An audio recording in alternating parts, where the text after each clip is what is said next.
university.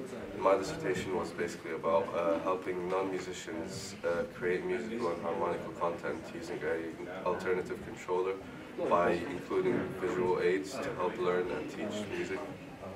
Well, basically I use an alternative controller by implementing visual aids to help non-musicians create harmonic and melodic music through the use of scales, and they can then play back that and practice it over a keyboard. Well, my little review proved that there are a lot of incorporation with games and music through the use of controllers such as PlayStation 2 controllers, Xbox controllers, but none of these utilize the fact of teaching music in the use of music theory. Rather than they all adopted rhythm techniques used by Rock Band and Guitar Hero and those sort of applications and software.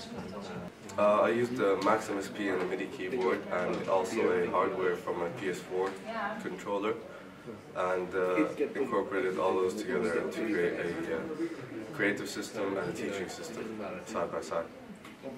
I used a usability study and a music player experience study. So I devised a questionnaire for the users to fill out after their experience using the controller, and that was to measure their experience while interacting with it, post and pre-use of the controller. That proved a lot of the musician players' experiences relied on how well they knew the ergonomics of the controller.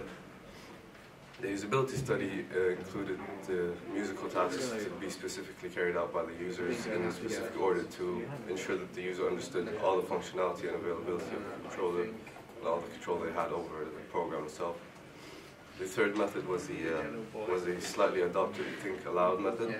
So instead of allowing the user to think aloud while using the controller, which proved to be distracting because the same side of the brain is being used while being creative. So the observer noted down any notes or questions they had to ask the user afterwards. So those were the three methods adopted in the study, and a demographic questionnaire was given to the user beforehand, as well as the music player experience questionnaire afterwards. That's it.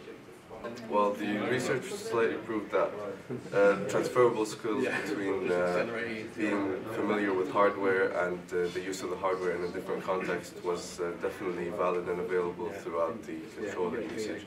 So the users who already were familiar with a PlayStation 4 or an Xbox controller were able to get the control over the whole application and software easier. Musicians, on the other hand, were obviously able to create more melodic and harmonic content than non-musicians, but nonetheless, those that were non-musicians or the control group, that was a gaming group, all were able to complete the tasks and create musical pieces that they would then play on the keyboard. So it did prove to be successful in a sense where they could actually reiterate what they have just produced on the controller itself and software. Oh, the best part of my decision, I'd say probably making the product itself, because the link between the gaming world and the music world, using their products and reviewing their games that have relation to music and creating your own product in the end that would not just create music but also help learn and teach music to people who don't have any music theory knowledge. That's probably the best part of creating it.